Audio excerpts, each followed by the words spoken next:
Hola, ¿cómo están? Pues resulta que este es un video que tenía mucho tiempo planeando que quería yo hacer, que tenía muchos deseos de hacer, sobre todo porque son cuestiones, estos son 20 cosas sobre mí, pero con un enfoque de periodismo. ¿Por qué? Porque en muchas ocasiones me han invitado a dar charlas, conferencias, pláticas a otras universidades diferentes en las que yo doy clases, también en las universidades en donde doy clases y pues me han hecho entrevistas en medios, se me han acercado alumnos, exalumnos del taller y me preguntan mucho estas cosas. Entonces las quise reunir en un solo lugar que sería 20 cosas sobre mí y el periodismo. Número uno, preguntan mucho cuál es mi mejor entrevista. Es muy difícil escoger una porque yo creo que el día que escoges una, que es la mejor, ya no tiene sentido que sigas haciendo más entrevistas porque pues ya no va a haber una mejor. Pero una de las que recuerdo con mucho cariño fue una que le hice a Jaime López. Primero porque fue una entrevista que no hubo disquera, ni jefe de prensa, ni nada por medio. Simplemente conseguí el teléfono de Jaime López, le hablé por teléfono, platiqué con él y sobre todo porque después de que se publicó alguien le preguntó qué le había parecido mi entrevista, se publicó en la revista Lengua de Monterrey y él dijo que era la manera más divertida en que alguien le había faltado al respeto. Palabras más, palabras menos. Mi peor entrevista, número dos, mi peor entrevista, pues también hay muchas, por desgracia, por diferentes circunstancias. Uno quisiera que no existieran, pero las hay. Yo creo que una de las peores fue una que tuve con Oscar Chávez, no por otra razón, sino simplemente porque no conectamos. O sea, no hubo química. Yo no sé si él no tenía fama de que no le gustaban mucho las entrevistas, sobre todo de periodistas que fueran mucho más jóvenes que él. Y bueno, pues era muy fácil que los periodistas fuéramos más jóvenes que él. Y pues no conectamos. La mayoría de las preguntas que le hice le parecieron sosas. Me acuerdo mucho que repetía a muchas de mis preguntas, su respuesta fue, es ocioso decirte que, es ocioso aquello, pues como diciendo que hueva, ¿no? En pocas palabras. Esa fue una de las peores. El mejor viaje de cobertura.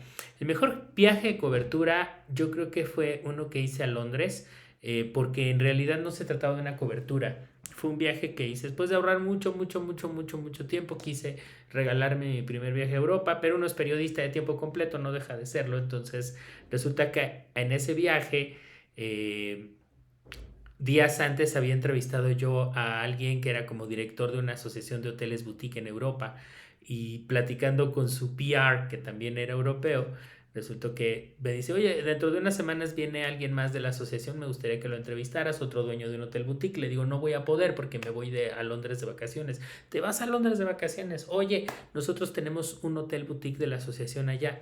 ¿Y a qué vas? Y le digo, bueno, es que en realidad voy a un festival de música. Él estaba así súper trajeado, así de diseñador. Uno no se imaginaría que conociera de heavy metal. Yo iba a un festival, no necesariamente a ver a Iron Maiden, porque Iron Maiden no iba a estar en ese festival, pero era un festival de metal, el Download 2009, que estuvo Slipknot, Def Leppard, Marilyn Manson, Dream Theater, un montón de bandas. Le dije que iba a este festival y me dijo, wow. Dice, de hecho, uno de nuestros socios es el manager de una banda muy famosa allá que se llama Iron Maiden. No sé si la ubicas. Y yo, por supuesto que ubico a Iron Maiden. Bueno, pues resulta que él es el dueño del hotel. Te puedes quedar una noche para que lo conozcas. Total, para no hacer el cuento largo, tendría que hacer un video solamente de ese viaje. Acabé durmiendo una noche con un amigo y una amiga. No les voy a spoilear lo que pasó en esa habitación.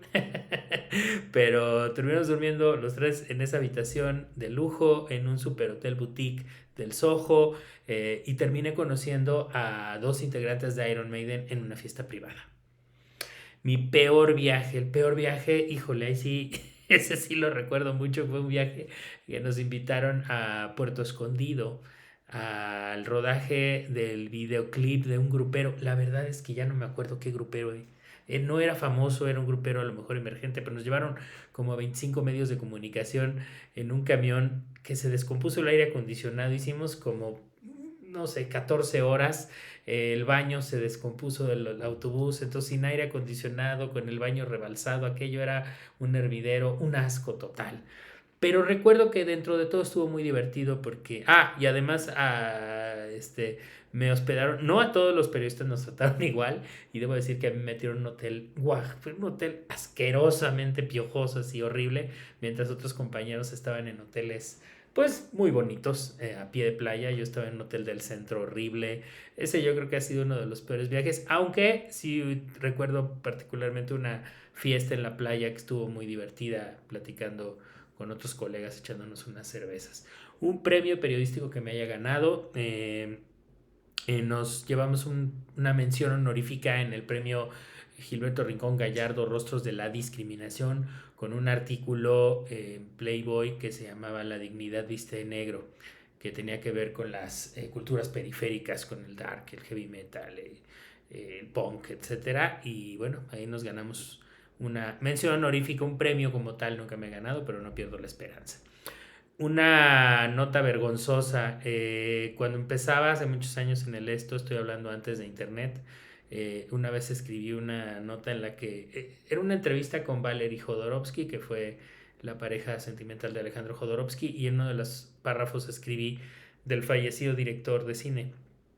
¿Por qué lo hice? Es una cosa que hasta la fecha me estoy preguntando. No sé por qué lo di por muerto, pero lo di por muerto. Jodorowsky, que evidentemente ni había muerto en ese momento, ni ha muerto ahorita que estoy haciendo el video, pero sucedió, ni modo. Pero bueno, fue una nota que seguramente quedó ahí perdida. Todavía no había digital, entonces pues seguramente no queda ningún ejemplar ahí con mi barra basada, ¿no? Mi primera cobertura, número 7, mi primera cobertura. Eh, la que más recuerdo que me gusta mucho recordar es cuando me mandaban, cuando yo entré al periódico Esto como reportero de espectáculos, no tenía fuente, es decir, no tenía que cubrir. Entonces me mandaban a hacer guardias a la ANDA, que es la Asociación Nacional de Actores. Y mi trabajo era estar allá afuera, porque en ese momento, en aquellos días, los actores, todos iban a cobrar a la ANDA. Entonces, tarde o temprano te podías encontrar algún famoso. El problema es que yo no los conocía porque yo no sabía nada de farándula. Yo llegué a ese trabajo por razones que contaré en otro video, pero yo no sabía nada. Entonces, no los reconocía y yo creo que pasaron 2 o 3 días de guardias muy tortuosas en las que llegaba yo a la redacción del periódico Esto con una entrevista o dos de churro que había reconocido a alguien. Me acuerdo que la primera a la que reconocí, que le hice una nota que salió publicada en mi primer día de trabajo, fue Lucila Mariscal, pero en general no conocía a nadie. Entonces me di cuenta que había mucha gente afuera de Landa, igual que yo, pues aguardando, nada más que no eran periodistas, eran cazadores de autógrafos, todavía de autógrafos, no de fotos ni de selfies, ¿no? Ni de nada por el estilo, eran de autógrafos. Gente que tenía cuadernos llenos de autógrafos, obviamente conocían a todos los artistas. Y pues yo me hice amigo de ellos y ellos eran los que me decían, mira, él es tal actor, ella es tal actriz, y me chismeaban, está en una novela, está en una obra de teatro, pregúntale esto, pregúntale aquello, fíjate que anda con no sé quién, tiene una relación. Bueno, yo llegaba con las notas súper informadas gracias a los cazadores de autógrafos que pues eran fans, ¿no? De toda la gente que salía en la televisión. Número 8. Mi primer trabajo, pues fue ese, en el periódico Esto. Realmente yo llegué al esto porque mi papá, que no es periodista, trabajaba en algún momento de su vida, trabajó en una organización editorial mexicana, que era la compañía periodística a la cual pertenecía el Esto y Todos los Soles, y la prensa y otros periódicos. Y él conocía a alguien de administración que a su vez conocía al editor de espectáculos, mandaron una entrevista. Ya hablaré en algún video de mis jefes en el periodismo, porque ese jefe, Enrique Feliciano, fue el primer editor que me hizo como soy y a quien le debo, muchísimo. Pero bueno, ese fue mi primer trabajo. Yo llegué, me acuerdo, tenía todavía no solo pelo, sino el pelo largo, y llegué además con un portafolio que me habían heredado, así como muy fifí, vacío, no tenía nada dentro del portafolio. Y lo peor es que no llevaba pluma. Y el editor me dijo: apunta por favor este teléfono. Estoy hablando de que no había celulares todavía. Apunta este teléfono porque le vas a hablar a este personaje para entrevistarlo. Y yo no llevaba pluma, fue horrible. Tuvo que sacar él un lápiz a anotármelo, dármelo, fue desastroso. Pero bueno, me quedé con el trabajo. Número 9, la cobertura más difícil que he hecho, creo que ha sido dentro del esto, porque hubo un tiempo que nos dieron un taller de periodismo que de hecho nos lo dio Benito Taibo, que además se volvió muy buen amigo. Y el chiste era sacarnos de nuestra zona de confort, sacarnos de nuestra fuente. Yo cubría espectáculos y me mandaron a cubrir deportes. Tenía que ser una crónica de deportes. y terminé haciendo una crónica sobre los niños toreros. En ese momento había un parque, no me acuerdo si era el Parque Hundido o qué parque era, pero ahí les daban clases a los niños para de fiesta brava. A mí no me gusta la fiesta brava, entonces me parecía que era una buena manera de salirme de mi zona de confort. Y hay algo que siempre platico que hasta la fecha me impresiona, que es un niño al que estaba yo entrevistando que tendría 10 años, a lo mejor menos, y que me dijo que su sueño era morir en el ruedo. Y yo hasta la fecha pienso, un niño de 10 años pensando en su muerte, qué fuerte. Pero esa fue una de las coberturas más difíciles porque no sé nada sobre toros. Número 10, un político al que haya entrevistado. He entrevistado a algunos, no a muchos, pero sí a algunos políticos. Entre ellos a Ay Dios, se me acaban de... son pocos. Bueno, Gabriel Cuadri, por ejemplo, cuando era candidato a la presidencia, que esa entrevista fue emotiva porque en algún momento de la entrevista le pregunté algo sobre los hipsters, que si él era hipster o algo así. Y después en Círculo Rojo en Televisa, Víctor Trujillo hizo referencia a la entrevista al aire, ¿no? Cuando estaban entrevistando a Gabriel Cuadri, entonces fue bonito. Y también recuerdo, por ejemplo, los personajes, ¿no? Pero a Fernández Noroña, cuando era diputado, cuando sacaba las mantas, una vez lo fui a entrevistar y también fue una experiencia. Es que, a ver, hay algo que la gente y luego los estudiantes no entienden. Cuando nos gusta el periodismo y te gusta hacer entrevistas de perfil, te gusta entrevistar personajes, ¿no? O sea, siempre que me preguntan, ¿quién te falta por entrevistar? Están esperando que les diga que, no sé, los Rolling Stones, ¿no? No, o sea, realmente yo no, a mí no me gusta o no me llama tanto la atención entrevistar a los músicos que escucho su música. A mí me gusta entrevistar personajes y dentro de esos personajes están también, pues, gente a la que no necesariamente estoy de acuerdo con sus ideas, ¿no? Que es el caso, por ejemplo, de Oriana Falachi, la gran entrevistadora, periodista, que entrevistó a los grandes dictadores de la historia y estoy seguro que pues no lo hizo porque los admirara per se, no sé. Pero bueno, esa es una. Un número 11, la mejor entrevista que me han hecho. Hay una en particular que guardo mucho porque por muchas razones. La entrevista me pareció muy buena. Me la hizo una reportera que se llama Kenia y que en ese momento estaba haciendo sus prácticas profesionales, creo, en el periódico Milenio. Y me hizo una entrevista muy, muy bonita. Le pusieron una cabeza súper divertida que sí lo dije. La cabeza, como todas las cabezas, está descontextualizada. No está descontextualizada, es que las cabezas no están contextualizadas. La cabeza, si la lees como frase, parece que estoy diciendo otra cosa, pero es muy divertida, me gusta, porque dice, yo nací en cuna fifí, pero con el tiempo se me fue quitando. Y bueno, wow, o sea, ha sido una gran entrevista porque además me dieron la contraportada del periódico, salió todavía en impreso, la entrevista es muy buena y además creo que la cabeza fue tan divertida que de alguna manera me dio una sopa de mi propio chocolate porque yo como editor me dedico a cabecear notas y de repente yo hago eso, yo también saco una frase llamativa, la pongo que si la lees así nada más, pues te saca de onda porque no está contextualizada, entonces esa. La cobertura más divertida, número 12, cobertura más divertida, definitivamente son dos que se parecen mucho, que es cuando cubrí el reality show de El Inquilino y cuando estuve dentro de la casa de Big Brother en el reto de periodistas 48 horas. El Inquilino fue un reality show que se hizo muchos años antes de Big Brother, en el que en un departamento realmente vivían, me parece que eran dos mujeres y un hombre, eran tres chicos a los que ponían la producción a vivir dentro, pero ellos realmente vivían ahí, pero no estaban encerrados, podían ir a la escuela a trabajar, salir y venir, tener fiestas, visitas, todo, pero el departamento estaba lleno de cámaras y los veían todo el tiempo. Fue como, y además el reality solo se podía ver por internet, por los principios de internet. Yo creo que ha sido por ahí del 2001, 2000, no me acuerdo la verdad en qué año exactamente, pero sí me acuerdo que fue antes de Big Brother.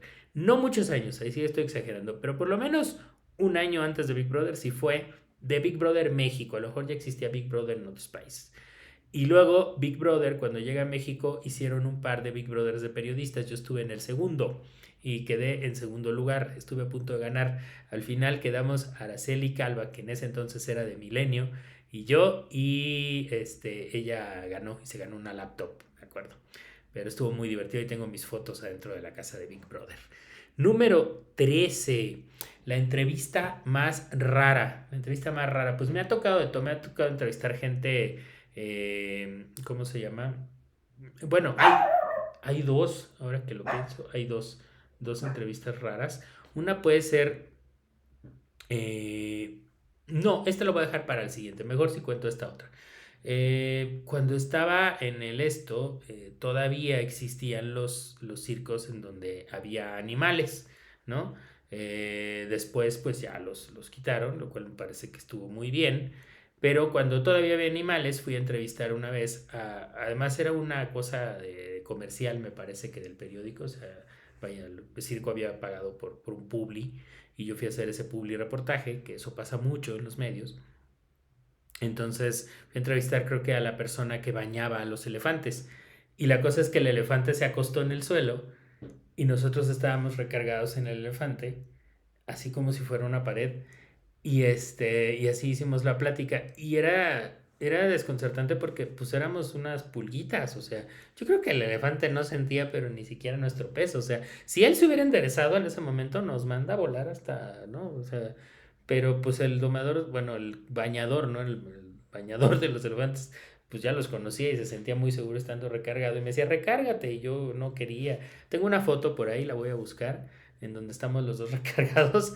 El elefante aparte estaba así como jugueteando y echándose agua y bien feliz porque les gustaba mucho que los bañaran. Digo, puede ser que no les gustara y de hecho no creo que les gustara hacer tonterías para que la gente les aplaudiera, pero el baño era algo que disfrutaban. En fin, eso fue una de las entrevistas más extrañas que me tocó hacer hace ya, yo creo que más de 20 años.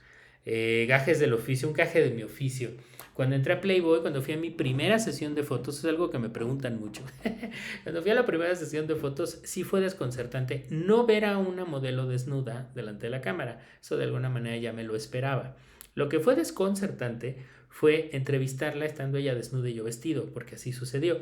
Yo fui a mi primera sesión, todavía no era editor, era jefe de redacción. Mi editor me mandó a hacer la entrevista.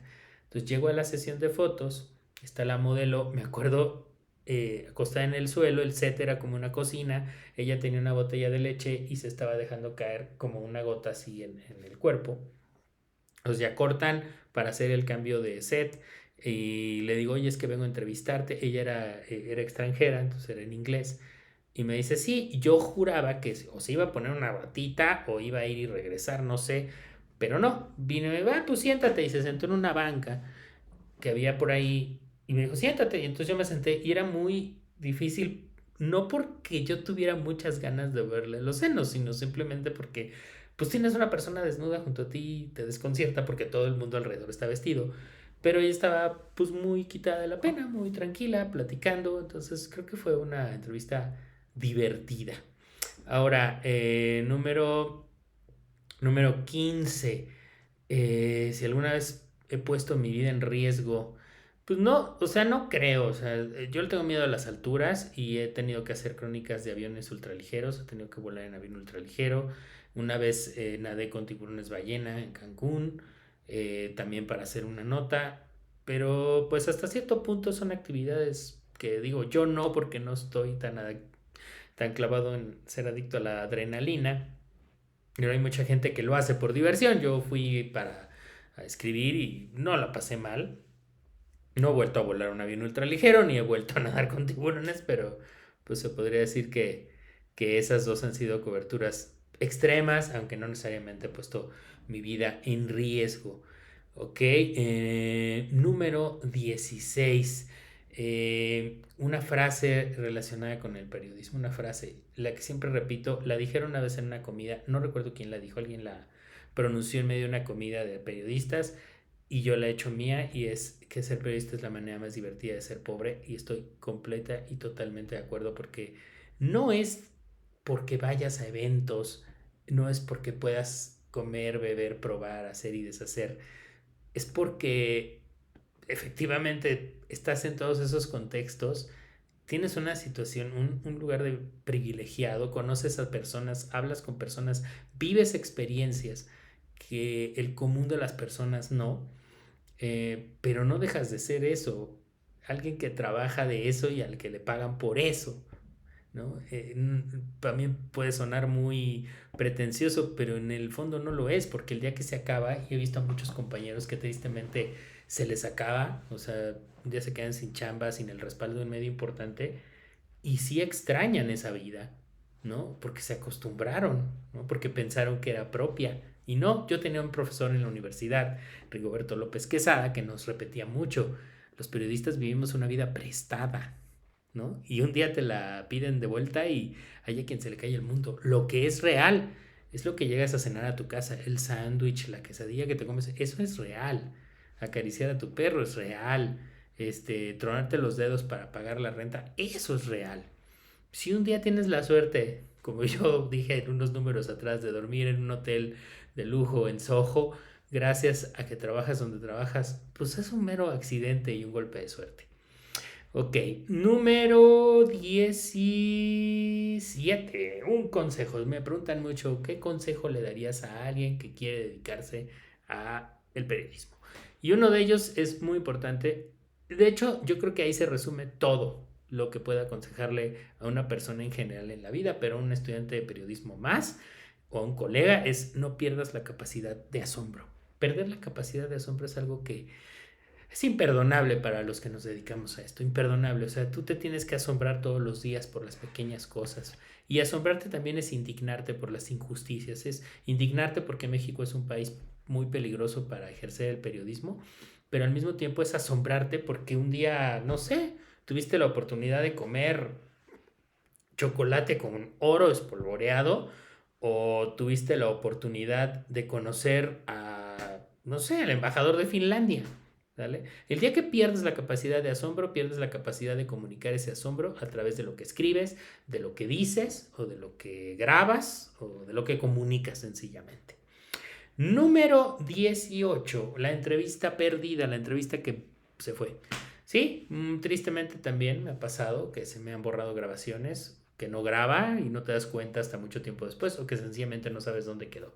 Y me acuerdo mucho que alguna vez entrevistamos mi compañero fotógrafo en Playboy en ese momento, Miguel Ángel Manrique, y yo al maestro de polo de los príncipes ingleses, de Harry, ¿no? Y de su hermano. Y, y nos contó historias muy divertidas y pues después el señor falleció y pues ya, y ahí se quedó también la grabación. Número 19, ¿por qué estudié periodismo? Pues cuando estaba niño una vez le dije a mi mamá esta anécdota, la he contado muchas veces. Le dije, bueno, ella me preguntó qué quería hacer cuando fuera grande y yo le dije, no sé, mamá, no tengo idea, solo sé que me aburro muy fácil. Entonces a mí me gustaría poder trabajar en algo que todos los días fuera diferente, nada más. Que sean como misiones, que sea yo como un investigador privado y que todos los días me estén dando misiones para resolver. Y pues mi mamá me dijo, no, pues está muy difícil, yo creo que eso no existe en la vida, hijo.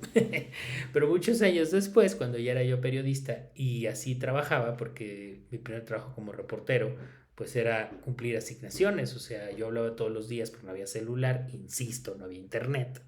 Yo hablaba a la redacción del periódico esto y me leían una orden de trabajo, así les decían. Y me decían, por ejemplo, no sé, tiene que ir a la ANDA a hacer guardia, o tiene que ir a cubrir una conferencia de prensa en tal dirección, o tiene que buscar a tal personaje para que le conteste tal pregunta. Pues eran misiones y todos los días eran diferentes, y entonces a veces podía yo ir a tener que atravesar la ciudad para buscar a un personaje o estar todo el día sentado en el teléfono haciendo llamadas con la adrenalina encima de que llegaba el jefe y yo tenía que tener ya la respuesta, no sé, pero no me aburría. O sea, han pasado muchos años y sigo sin aburrirme, ¿no? Ya pasó bueno, estamos atravesando una pandemia y no he dejado de ser periodista y no he dejado de ser ese investigador o ese agente secreto que yo quería ser cuando era niño. ¿Ok? Y número 20, un soborno, que si alguna vez me han sobornado, ¿no? El famoso chayote, ¿no? El embute, que se le dice que nos le daban a los periodistas para que hablen bien, ¿no? Para que escriban bien. Pues no, no como tal, o sea, nunca nadie ha llegado a decirme te voy a dar dinero para que hables bien de, o te voy a regalar algo para que hables bien de, no, nunca me ha sucedido, pero puedo contar, por ejemplo, que una vez, hace muchos años, cuando era reportero de Record, fue mi primer viaje de prensa al extranjero. Este, yo sé que conté lo de Inglaterra números antes, pero digamos que esa fue una cobertura un poquito más lejos. Interesante. Mi primer viaje al extranjero, no recuerdo si el primer viaje al extranjero fui a Nueva York a cubrir el disco de Villancicos, la presentación del disco de Villancicos de Luis Miguel, o sea, fui a ese, pero también fui a Las Vegas con Capaz de la Sierra. No recuerdo cuál de los dos fue el primero. Lo que sí recuerdo es que en el de Las Vegas nos dividieron como en dos grupos. Estábamos los que iban con el artista y los que iban con la disquera, creo. La cosa es que en el grupo en el que me tocó a mí, cuando llegué a mi habitación, había un sobre y en ese sobre había $100. Y yo me asusté mucho y dije, ¡ah! El famoso embute, ¿qué hago? Y entonces hablé a México, a mi periódico, y mi editor, José Vera, le platicó, le digo, oye, es que fíjate que nos dejaron. Y me dijo muy quitado la paz, ay, no te preocupes, son tus viáticos, ve y cómprate algo. O sea, como que lo dijo, no pasa nada. De todas maneras, no se trataba de que yo por eso, o sea, pude haber escrito mal y de todas maneras, pues era un regalo, era un detalle. Puede ser que haya quienes piensen que está mal. Yo personalmente pues eso nunca coaccionó lo que íbamos a escribir, que todo lo que escribimos pues fue una entrevista, a eso íbamos y luego cubrimos el show y todo bien. Entonces, pues esas fueron las 20 cosas sobre mí con tinte periodístico. Seguramente entre algunas de ellas se escuchan los ladridos del perro, ¿vale? Porque es un gran protagonista y porque también quiere salir en los videos. Muchas gracias. Nos vemos.